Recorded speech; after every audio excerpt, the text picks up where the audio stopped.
one way to short circuit that is by writing something down or having a practice where you're reminding yourself every day, because then your brain doesn't forget.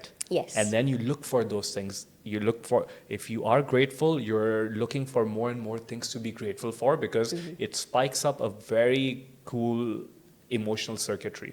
Yeah.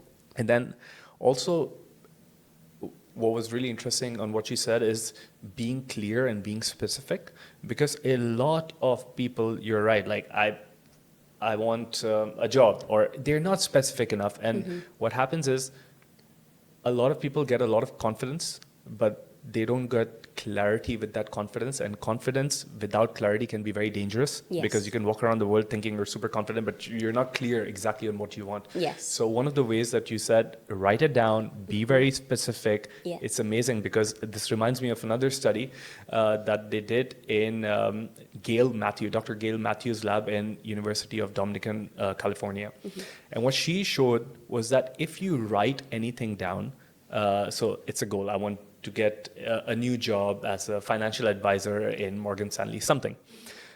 And you share it with one or two people, and you are revisiting that statement. You don't have to write it down every day, but you're revisiting that statement. Your chances of achieving it jump to 42%. And that's incredible. If I could just write something down and share it with a few friends, and they could hold me accountable for it, and if I can boost my chances of getting it by 42%, that's unbelievable. Yeah. It's such simple thing that's out there. It's for free. You don't have to invest in anything. Yeah. You need a book or a pen or a gratitude journal. So it's just those simple things that can bring magic in life. So thank you for sharing that. Have you seen manifestation work in someone else's life that you kind of like shared this with? Yes. Were yeah. they able to manifest something? Yeah, they were.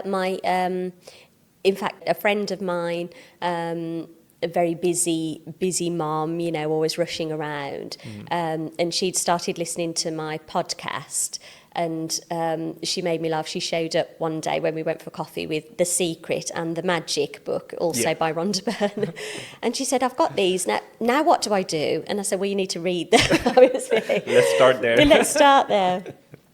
But I think she was I think when people talk, because most people have heard of the law of attraction and manifesting, to dip their toe in, but they're so scared to be brave enough to give it a try. So she read the Secret, and she was like, "Now what?" And I said, "Well, you need to write something down." And she really wanted her son to get into a particular school, and he went for the sort of appraisal thing, and she didn't hear back, and her daughter was already at that school, and she'd had the email by a certain date for her daughter, and that date came and went for her son, and nothing. And then suddenly out of the blue, this email popped up saying, congratulations, he's got a place. So that was one thing. And then she was like, it really happened. It looked like it wasn't going to happen, and then it happened. But then a lovely one, my sister also listens to my podcast, and she started believing in it. And she'd said before, I always manifest parking spaces. In the most unlikely busy car park, I can always find a space because I know I'm going to get one. But she wanted a particular contract. She'd set up her own business, being a PA.